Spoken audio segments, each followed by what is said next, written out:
오늘 우리에게 주시는 하나님의 말씀은 신명기 22장 1절에서부터 4절까지의 말씀입니다. 신명기 22장 1절에서부터 4절까지의 말씀입니다. 한 절씩 교독하여 읽고 마지막 절은 함께 읽도록 하겠습니다.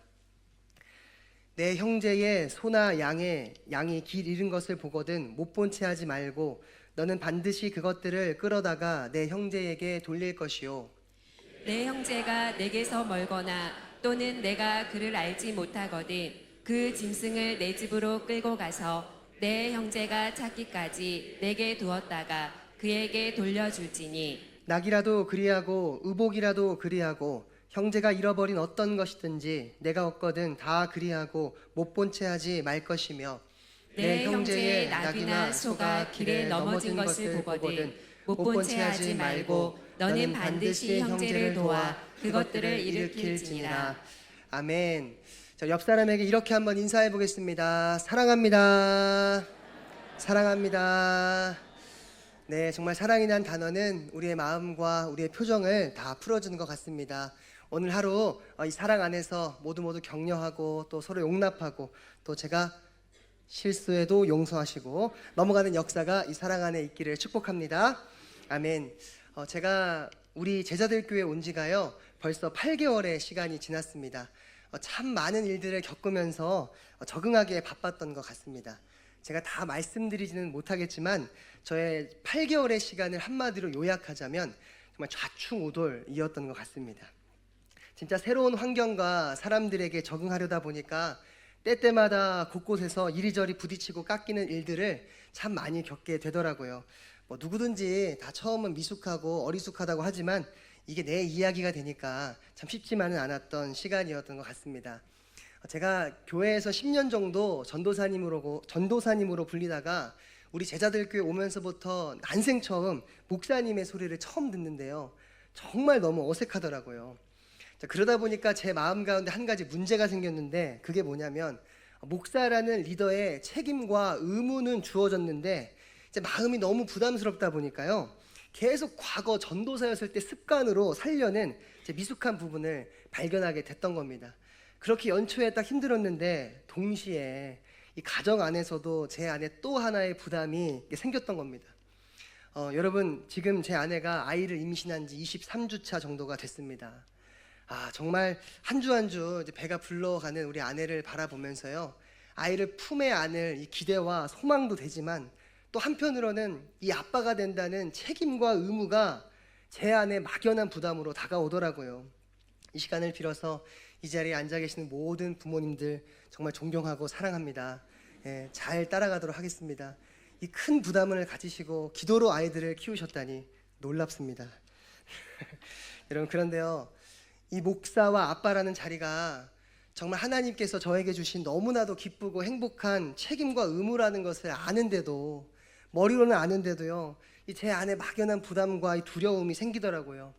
그래서 제가 하나님한테 기도했습니다. 하나님, 제가 목사가 되는 것도 그리고 아빠가 되는 것도 제가 정말 잘할 수 있을지 모르겠습니다 라고 기도했거든요. 여러분 그런데 하나님께서는 반드시 기도에 응답하십니다. 역시 성경의 말씀처럼 모든 지각에 뛰어난 하나님의 평강이 그리스도 예수 안에서 우리의 마음과 생각을 지키신다고요. 기도하니까 제 안에 막연한 두려움으로 여겨졌던 아빠와 목사라는 그 자리가 하나님이 나를 믿고 보내주신 영광스러운 자리구나 라고 여겨지도록 마음의 생각을 바꿔주시는 겁니다. 여러분 오늘 이 예배 자리를 통해서요 인생에 어떠한 짐을 가지고 오셨든지 간에 하나님께서는 이 예배 자리 통하여서 우리의 염려와 걱정을 감사로 바꾸시고 인생의 수고하고 무거운 짐들을 가볍게 해주실 것이라는 것을 믿는 저와 여러분이 되기를 축복합니다. 아멘. 보통 홍해 사건을 기준으로 그 사건을 실제로 겪었던 백성들을 출애굽 1세대라고요. 홍해 사건을 귀로만 들었던 세대를 출애굽 2세대라고 합니다. 오늘 우리가 읽은 본문 신명기의 배경은요. 출애굽 1세대들이 광야에서 다 죽고 이제 모세가 가나안 땅에 들어가게 될 출애굽 2세대들에게 율법에 관하여 설명하는 내용입니다. 여러분 오늘 보통날 법이라고 하면요 조금 딱딱하고 힘든 느낌이 드는 것 같습니다. 왜냐하면 법은 사람에게 이거 하지 말고 저거 하지 말아라 라는 책임과 의무를 주기 때문이죠. 여러분, 이스라엘 백성들은 430년간 이집트에서 노예살이를 했습니다.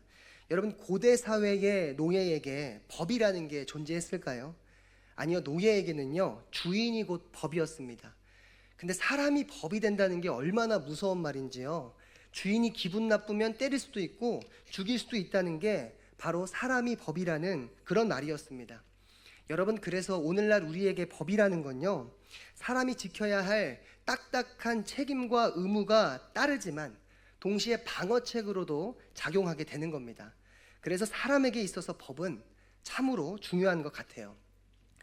제가 초등학교 3학년 때 우리 어머니께서는요, 우리 가정에 흰머리 하나당 100원이라는 법을 제정하셨습니다. 그래서 그 당시 저는 기회가 닿는 대로 어머니의 머리에 난 흰머리를 뽑아서 용돈을 쏠쏠하게 벌었던 적이 있었습니다. 어느 날이었습니다. 저는 아버지의 흰머리도 뽑아서 돈을 벌어야겠다는 생각에 아버지가 잠들어 계실 때 흰머리를 한 10,000원어치 정도 뽑고 나서 아버지를 깨워서 초롱초롱한 눈빛으로 당당히 돈을 요구하자 아버지께서 활뜨장 놀라시면서 야 임마 너 뭐해? 라고 하시더라고요. 근데 생각해보면 그도 그럴 것이, 그 당시 아버지의 머리카락은 사진을 보여주십시오. 흰머리만 오른쪽에 몇십만 원천 정제였기 때문에 한 가닥 한 가닥이 너무 소중하셨는데 저는 왼쪽 저 사진에서 10,000원어치 정도를 뽑아버렸으니까 자세히 보면 흰머리가 되게 많으세요. 아버지가 정말로 놀라셨을 것 같습니다. 당시 저는 초등학교 3학년으로 흰머리를 뽑으면 그 자리에 검은 머리가 날 거라는 아주 강한 믿음으로 뽑았던 건데 아버지는 자신의 소중한 머리카락을 잃어버리셨던 그런 사건이었습니다. 그래서 아버지는 저한테 너무 화가 나셨어요. 정말 매를 들고 싶고 주먹을 하고 싶었지만 그럼에도 불구하고 저는 우리 어머니께서 가정에 제정하신 흰머리 하나당 100원이라는 법으로 인하여 혼나지 않고 당당하게 용돈을 받았다는 이야기였습니다. 여러분, 하나님께서 노예였던 이스라엘 백성들 가운데 율법을 주신 이유가 바로 이러한 이유였던 겁니다.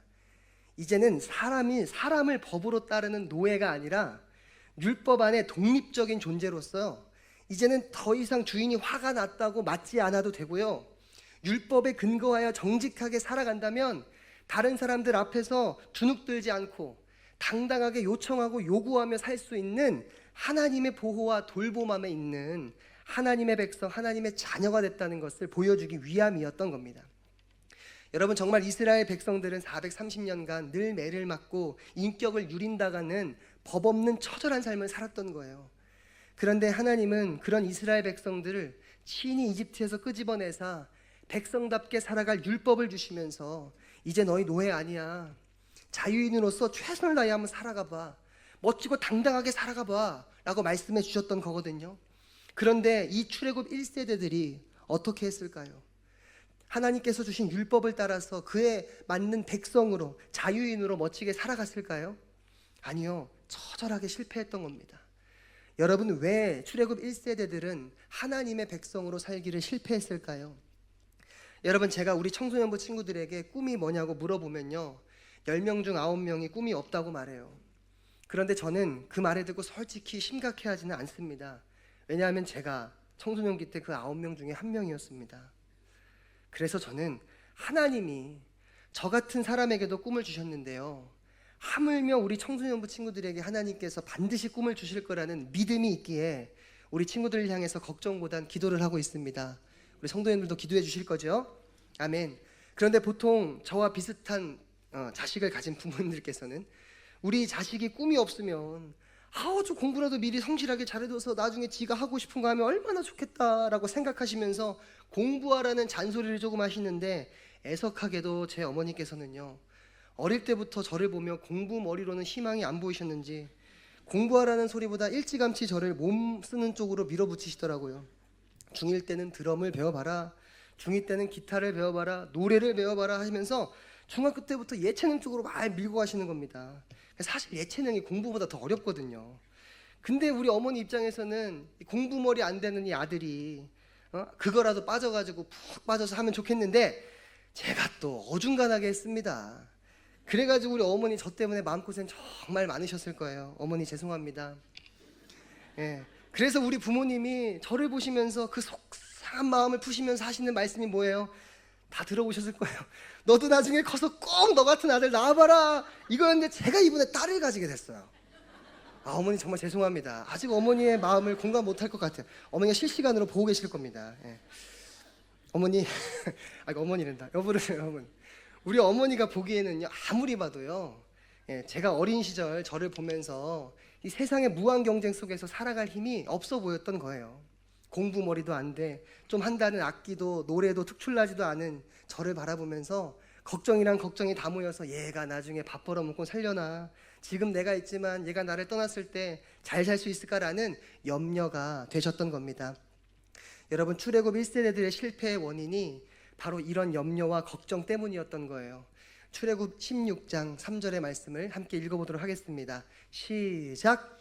이스라엘 자손이 그들에게 이르되 우리가 애굽 땅에서 고기 가마 곁에 앉아 있었을 때와 떡을 배불리 먹던 때에 여호와의 손에 죽었더라면 좋았을 것을 너희가 이 광야로 우리를 인도해 내어 이 온 회중이 줄여 죽게 하는도다. 아멘. 여러분, 이게 무슨 내용일까요? 하나님이 이집트에서 이제 하나님의 이끄심으로 이집트에서 벗어나서 이제는 뭐든지 자유롭게 선택하며 살 수 있는 자유인이 되었는데도 불구하고 그것은 보지 못한 채 그저 배가 고프다는 염려와 걱정으로 다시 이집트의 노예가 되고 싶다는 미련한 말을 했다는 겁니다. 여러분, 오늘날 학생들을 향한 세상의 말과 부모님들의 염려와 걱정이 이런 거예요. 너 몇 등급이야? 너 뭐 잘하니? 네 성적이 지금 이거면 네 선택은 지금 이것밖에 안 돼.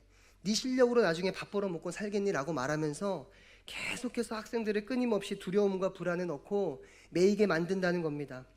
여러분, 출애굽 1세대들이 바로 이러한 두려움과 불안에 매였던 거예요. 그래서 몸은 출애굽에서 자유를 얻었지만요, 정작 이 마음과 정서는 아직도 이집트의 노예로 출애굽하지 못하고 계속해서 과거 이집트 때 주인이 주는 밥에 매였고요, 염려에 매였고요, 세상 가치에 매였고요, 돈에 매이고 땅에 매여서 계속 실패하고 넘어졌다는 겁니다. 여러분, 오늘날 우리의 인생길에서 예수님 믿는 신앙인들이 매일같이 기억해야 할 진리는, 살다 보면요, 비록 먹고 사는 걱정도 되고 고민도 되겠지만 거기에 매이는 게 아니라 결국 인생의 주인은 하나님이고 나의 영원한 주도권은 하나님께 있다는 신앙의 고백인 줄로 믿습니다. 아멘. 여러분, 그래서 저는 삶이라고 하는 게요, 하나님을 믿는 신앙의 주체성을 잃어버릴 때 세상의 잣대와 염려에 나를 기대기 시작한다고 생각합니다. 여러분, 오늘날 우리가 사는 세상이요, 진짜로요, 학생들을 등급으로 나누고요, 또 경제력에 따라서 사람들을 상중 하류층으로 또는 금운동 수조로 나눕니다. 정말 사람들이 이 기준에 매이기 시작할 때부터 비참해지더라고요. 제가 군 시절 병사일 때 어떤 계기로 투수타 연대장님이랑 대면해서 밥을 먹게 됐습니다. 여러분, 그런데 군대 안에서 일개 병사가 투수타 그 분과 식사를 한다는 건요, 정말 대단한 일이에요. 어마어마한 일입니다. 그런데 여러분, 제가 그 위대하고 어마어마한 투스타 분과 식사를 하면서 솔직하게 행복하게 밥을 먹었을까요? 어마어마하게 체를 했습니다. 여러분, 살다 보니까요, 행복의 기준은 등급도 아니고 상중하 금운동도 아니라 마음이 편해야 행복한 거더라고요. 밥 한 그릇을 먹어도 마음이 통하는 사람하고 편하게 먹고요, 아무 일 아닌 그것도 그냥 그 일로도 기쁘게 하하호 웃으면서 즐거운 게 사람이 행복한 거죠. 내가 아무리 돈 잘 버는 상류층이 된다 해도 그 안에 하나님이 없고 1등급을 맞아도 친구와 교제하는 웃음이 없고요, 금수저가 돼도 그 긴장 속에 살아간다면 그게 무슨 행복이겠습니까? 그런데 백성들은 이러한 행복을 누릴 수 있는 자유가 주어졌는데도 불구하고요, 마음속에 과거 이집트 주인을 버부러 뒀던 불안에 매였던 거고요, 내 배가 차야지만 행복할 줄 알았고요, 높은 자리로 올라가야지만 만족하게 된다는 세상의 두려움과 염려에 매여 있으니까 자유가 있어도 행복하지 않았던 겁니다. 여러분, 우리 교회 청소년부가 우리 성도님들의 기도와 관심으로 이번 여름 수련회를 정말 잘 다녀왔습니다. 그런데 이제는 제가 말할 수 있습니다.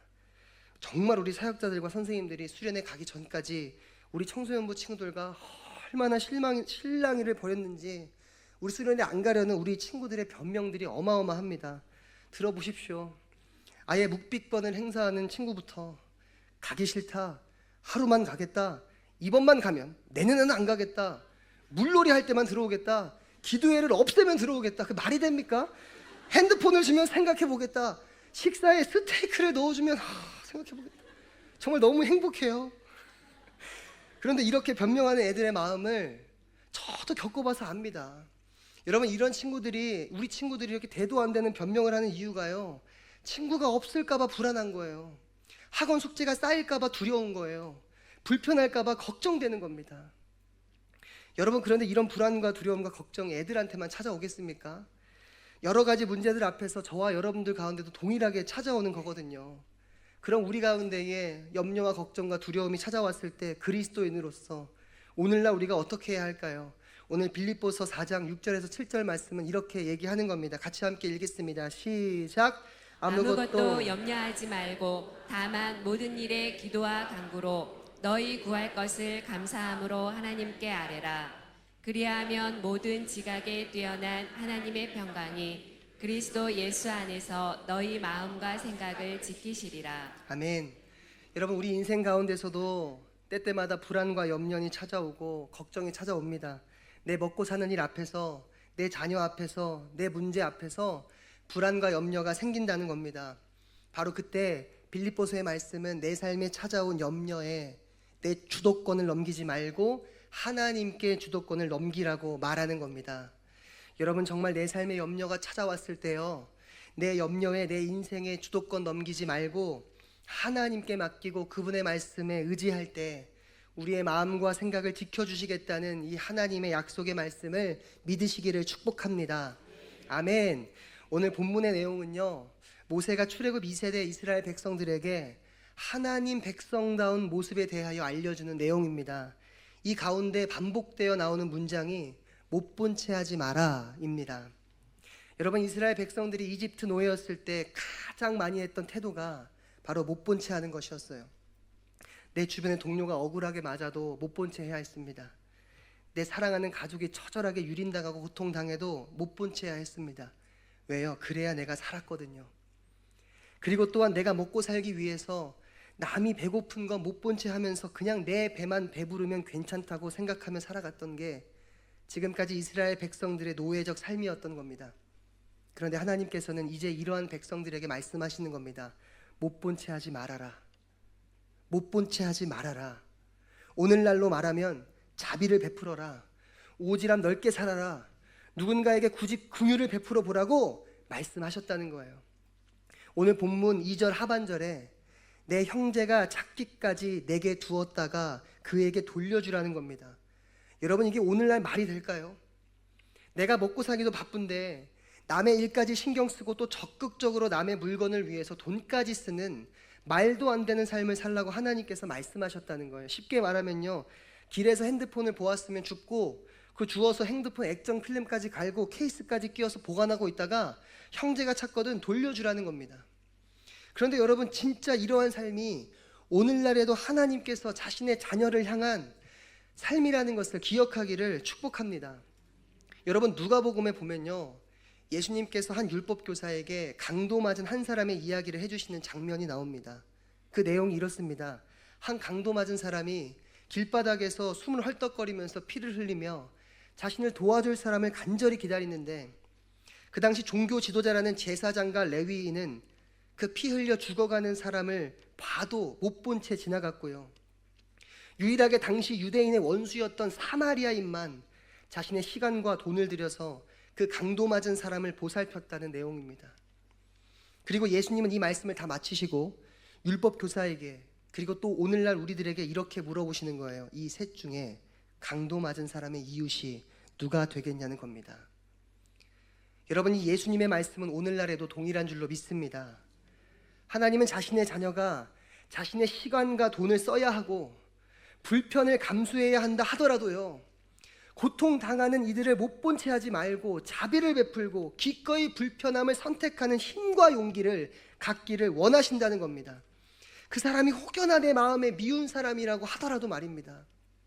여러분, 그럼 솔직하게요, 우리 미운 사람이 자빠질 때 웃지 미운 사람이 잘 될 때 웃음이 나오시던가요? 다들 공감을 안 하시는 거 보니 목사인 저만 미운 사람이 자빠질 때 웃는 것으로 하겠습니다. 다 신실하십니다. 여러분, 저도요, 하나님의 말씀처럼 자비를 베풀며 살기보다는요, 못 본 채 할 때가 더 많더라고요. 마치 이스라엘 백성들처럼 하나님이 분명 이집트에서 분명 자유를 주셨고, 우리도 분명 예수 그리스도를 통해 부활과 생명을 얻었고 그 하늘나라와 자유를 얻었는데도 불구하고요, 우리는 여전히 계속해서 끊임없이 무엇인가 매여서 이 땅에서 자비를 베풀기보다는 더 취하려고 하고 긍휼을 베풀기보다는 끊임없이 경쟁하려고 한다는 겁니다. 여러분, 저도 사역을 하고 있지만 계속 때때마다 매이게 됩니다. 처음에는 주님 사랑하는 마음으로 섬기면 다 된다는 마음이었어요. 근데 어느 순간부터 사람을 만족하게 하려고 제가 발버둥을 치고 있고요, 한 영혼을 사랑하면 된다는 그런 마음인데 한 사람만 오면 제가 실망하고요, 돈이 아니라고 말하면서도 돈 앞에 벌벌 떠는 하나님 자녀다운 모습은 단 하나도 보이지 않는 모습이 제 안에 있더라고요. 여러분, 그럼 이렇게 매번 실패하는, 그리고 못 본 채 하는 저를 보면서, 그리고 출애굽 1세대를 보면서 하나님이 답답하시지 않았을까요? 그렇게 아무것도 염려하지 말라고 하고 나에게 주도권을 넘기라고 하는데도 우리는 계속해서 이집트로 돌아가려고 하고 다시 세상의 잣대와 자신의 염려에 자신을 맡기는 저를 보면서 하나님이 답답하신 것을 넘어서 화가 나실 것만 같더라고요. 여러분, 목사로서 참 죄송하지만 제가 지금까지 하나님 앞에서 수없이 거짓말을 친 것만 해도 거의 양치기 소년급입니다. 전부를 드리겠다고 고백했어요. 근데 일부만 드리고 있고요. 저도 고등학교 때 열심히 예수님 믿어서 주님 땅끝을 가겠습니다 했는데 여기 있습니다. 그런데 여러분, 오늘 말씀에 그렇게 계속 무너지고 그렇게 하나님께 실망만 주었던 1세대 이스라엘 백성들임에도 불구하고요, 우리들임에도 불구하고 하나님은 다시 그 출애굽 2세대를 세워서 하나님 백성다운 모습을 요구하셨다는 겁니다. 여러분, 다들 동화 양치기 소년의 내용을 잘 아실 거라고 생각합니다. 내용을 잠깐 설명드리면, 이 소년이 거짓말로 늑대가 나타났다고 소리치자 이 동네 사람들이 몽둥이를 막 들고 언덕을 위로 올라와요. 근데 실제 늑대는 없고 개구진 표정만 짓고 있는 소년이 있던 거예요. 그러자 동네 사람들이 이제 화나죠. 그런데 이 소년이 이러한 거짓말을 한두 번이어야지 계속 반복합니다. 그러자 동네 사람들이 이제 더 이상 실망해가지고 이 소년의 말을 믿어주지도 들어주지도 않게 됐다는 그런 이제 동화의 내용이에요. 그런데 바로 그때 어떻게 되죠? 진짜 늑대가 나타난 겁니다. 그러자 양치기의 소년이 이제 상황의 심각성을 깨닫고 온 힘을 다해서 복식호흡을 다해서 늑대가 나타났다, 이번에는 진짜다라고 소리 질렀지만 아무리 불러봐도 동네 사람들은 오지 않았던 겁니다. 여러분, 왜 안 왔을까요? 한두 번이어야죠. 거짓말도 한두 번 쳐야죠. 이미 소년의 거짓말로 실망할 대로 다 실망했는데 이번엔 진짜라는 그 말을 동네 사람들이 어떻게 믿을 수 있었겠습니까? 여러분, 그런데요, 이 양치기 소년의 모습이 하나님 앞에서 매주 우리들의 모습이 아닐까요?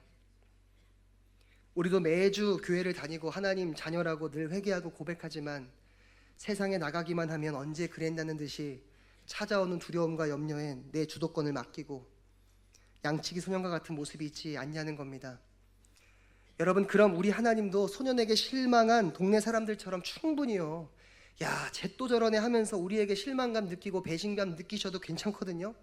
그렇게 매번 똑같이 말로만 회개하고 교회만 왔다 갔다 하는 게 너무 실망스러워서 우리 하나님도 충분히 포기해도 되는데, 여러분, 그런데 우리 하나님이요, 그렇게 우리에게 매주 당하시고 나한테 모든 실망과 못 본 채의 무관심을 다 받으셨는데도 불구하고 다시 우리의 늑대가 나타났다는 그 말을 믿어주신다는 겁니다. 매주일 우리의 그 반복되고 염치 없는 회개를 하나님은 언제 그랬냐는 듯이 다시 100% 믿어주신다는 거예요. 그리고 실패한 우리에게, 넘어진 우리에게, 하나님 자녀답게 살기를 못한 우리에게 다시 한번 하나님 자녀다운 모습을 보여주시면서 내 백성은 이렇게 사는 거야, 너 이제 노예 아니야, 너 자유인으로 살아가면 돼 라고 보여주시는 게 바로 신명기에 담긴 내용이라는 겁니다. 여러분, 이렇게 끊임없는 기회 주시는 하나님의 사랑이 오늘 여기 지금 우리와 함께하는 줄로 믿으시기를 바랍니다. 여러분, 그래서 저는요, 마치 양치기 소년과 같은 우리의 결말은 절대 늑대에게 죽임당하는 것으로 끝날 수가 없다고 생각합니다. 여러분, 한번 상상해 보십시오. 실제 동화 이야기는 아니지만요, 모든 동네 사람들이 이 소년의 곁으로 안 온다고 해도 이 양치기 소년을 자기 목숨만큼 사랑하는 아버지만큼은 몽둥이를 들고 뛰어오지 않았겠습니까? 나는 죽어도 내 자식은 죽으면 안 되거든요. 여러분, 우리를 향한 하나님의 사랑이 바로 이렇다는 겁니다. 늘 하나님의 자녀답게 살기를 실패하고 넘어지고 또 죄를 짓지만 다시 이곳에 나와서, 다시 주님의 거룩한 전에 나와서 주님을 부르는 우리의 기도에, 우리의 회개에 우리 하나님은 100번이든 1000번이든 끊임없이 다시 오실 거라는 겁니다. 왜요? 아빠는 자녀를 늑대에서부터 살려야 되니까요. 우리를 죄로부터 살려야 되니까요. 잘못된 길에서, 어리석은 길에서, 죽음에서 생명으로 옮겨야 하니까요. 여러분, 이 그리스도 예수 안에 있는 하나님의 사랑이 지금도 우리와 함께하는 줄로 믿습니다. 여러분, 그래서 우리가 이 하나님의 사랑을 깨달으면요, 하나님의 마음이 머문 그곳을 절대 못 본 채 할 수가 없게 된다라는 겁니다. 삭개오만 봐도 알 수 있지 않겠습니까? 예수님이 삭개오의 집에 유하시니까요, 그의 공허하고 불안하고 두려운 마음 가운데 예수님이 들어가시니까요, 삭개오의 고백이 뭐죠? 제 재산의 절반을 가난한 사람을 위해 돕겠다는 겁니다. 여러분, 삭개오는 지금까지 돈으로 자기를 증명하려고, 설명하려고 했던 사람입니다. 그런데 이 삭개오의 마음에 돈이 아니라, 불안이 아니라, 염려가 아니라, 걱정이 아니라 예수님으로 채워지니까요, 여러분, 어떤 반응이 일어나죠? 그의 마음 가운데에 하나님 아버지의 마음이 흐르기 시작했던 겁니다. 하나님 아버지의 마음이 흐르니까 자신과 아무 상관이 없었던 가난한 사람들의 아픔을 못 본 채 할 수가 없고, 더 나아가서 사람들을 도와주고 세워주는 사람으로 살게 되었다는 겁니다. 그래서 이러한 삭개오를 보시며 예수님이 하시는 놀라운 말씀이 누가복음 19장 9절에 이 사람도 아브라함의 자손이라고 말씀하시는 겁니다. 여러분, 이게 무슨 말씀이죠? 참으로 내 백성이다, 참으로 내 백성답다라고 인정하셨다는 거예요. 여러분, 지금도 예수님께서는 우리 마음 가운데 들어오길 원하시고요, 자신의 마음을 우리에게 알려주기 원하신다는 것을 기억하기를 축복합니다. 여러분, 그래서 예수님을 마음에 모신 이 삭개오의 고백이 바로 오늘날에도 우리가 하나님의 자녀로 살아가야 할 모습이고, 또한 하나님이 교회에게 원하시는 모습이라는 것을 믿으시길 축복합니다. 우리 다 같이 에베소서 4장 15절에서 16절의 말씀을 읽어보겠습니다. 시작. 오직 사랑 안에서 참된 것을 하여 범사에 그에게까지 자랄지라. 그는 머리니 곧 그리스도라. 그에게서 온몸이 각 마디를 통하여 도움을 받음으로 연결되고 결합되어 각 지체의 분량대로 역사하여 그 몸을 자라게 하며 사랑 안에서 스스로 세우느니라. 아멘. 여러분, 방금 우리가 읽은 에베소서의 말씀은요, 오늘날 교회의 모습에 대하여 보여줍니다. 그런데 그 교회가 해야 할 일은 바로 사랑 안에서 참된 것을 하는 일이라는 겁니다. 즉, 이 땅에서 고통당하는 이웃의 아픔을 못 본 채 하지 않고 적극적으로 돌봐주고 도와주는 일을 말한다는 겁니다. 여러분, 하나님은 우리가 이 땅의 교회로 자신의 백성다운 삶을 살기를 기대하고 계십니다. 이웃의 아픔을 외면하기보다는 적극적으로 도와주길 원하시고요, 자신의 시간과 돈을 쓴다 하더라도 적극적으로 사랑을 베풀며 누군가를 일으키고 세워주는 삶, 즉 예수님을 본받는 제자의 삶을 살기를 원하신다는 겁니다. 그러니 사랑하는 성도 여러분, 우리의 인생 가운데 때때마다 쉽지 않고 힘든 일들이 우리에게 도전하겠지만, 그때마다 우리를 향하신 하나님의 사랑을 붙들면서 힘들어도 하나님 백성, 하나님 자녀된 모습으로 살아가시기를 축복합니다. 오늘 신명기의 말씀처럼 내 주변에 소나 양을 잃은 이웃들을 찾아 더 주려고 하고, 하나님의 시선과 하나님의 마음이 머문 그곳에 내 시간과 물질과 자비를 베풀기 시작할 때 하나님의 자녀된 권세가 저와 여러분들 가운데 임하게 되기를 주님의 이름으로 축복합니다. 오늘 말씀을 기억하며 찬양했으면 좋겠는데요, 오늘 하나님께서는 당신의 자녀들인 우리들을 통하여서 죽은 사람들을 살려내고 절망 중에 소망을 선포하고 자신의 영광을 나타내고자 하십니다. 나를 그 영광스러운 자녀의 삶으로 불러주신 하나님께 감사하며 이 시간 찬양하며 나아가겠습니다. 오소서 진리의 성령님, 하나님의 자녀된 백성으로 살겠습니다. 오소서, 오소서 진리의 성령님, 이 땅은 들며 임하소서. 거짓과 탐욕 죄악에 무너진 우리 가슴 정케 하소서. 오소서 은혜의 성령님, 오소서 은혜의 성령님. 하늘 가르고 임하소서. 거룩한 불꽃 하늘로서 임하사 타오르게 하소서. 주 영광 위에 부흥의 불길 타오르게 하소서. 진리의 말씀 이 땅 새롭게 하소서. 은혜의 강물 흐르게 하소서. 성령의 바람 이 땅 가득 불어와 흰 옷 입은 주의 순결한 백성 주의 영광 위에 이제 일어나 열방을 치유하며 행진하는 영광의 그날을 주소. 우리 시간 말씀을 기억하면서 1분만 간절히 기도하며 나아가겠습니다. 기도하겠습니다. 하나님 아버지 감사합니다. 하나님의 백성 거룩한 자녀로 우리를 불러주심에 감사와 영광을 올려드립니다. 하나님, 그러나 때때마다 우리의 염려와 두려움과 걱정으로 하나님 백성답게 살아가지 못하고 늘 쓰러지고 넘어진 우리의 연약한 인생을 주님께서 인도하여 주시옵소서. 다시 하나님의 영광스러운 자녀로 그 주님의 그 크신 사랑하심을 붙잡고 아버지의 영광스러운 자녀된 삶을 살아갈 수 있도록 이번 한 주간도 주님께서 지켜주시고 보호하여 주시옵소서. 오늘 말씀을 붙잡고 나아가는 주의 백성들 가운데에 하나님께서 함께하시고 성령 하나님께서 함께하여 주시옵소서. 주님 감사와 영광을 올려드립니다. 예수님의 이름으로 기도합니다. 하나님께서 우리 모두를 자신의 영광스러운 자녀로 예수님의 몸된 교회로 불러주신 줄을 믿습니다. 그러나 인생을 살아가면서 수많은 문제와 한계 앞에 매여서 자녀다운 삶을 살지 못했을까 많았음을 아버지 앞에 부끄러운 마음으로 고백합니다. 하나님, 이제는 더 이상 이집트의 노예로, 불안의 노예로, 두려움의 노예로 머물러 사는 인생이 아니라 하나님께서 주신 참된 생명을 누리고 베푸는 하나님 백성 자녀가 되게 하여 주시옵소서. 그래서 우리가 이 땅을 살아가면서 누군가의 아픔을 못 본 채 하는 인생이 아니라 자녀된 권세로 적극적으로 도와주고 또 누군가를 세워주는 삶을 살도록 성령 하나님 우리를 붙잡아 주시옵소서.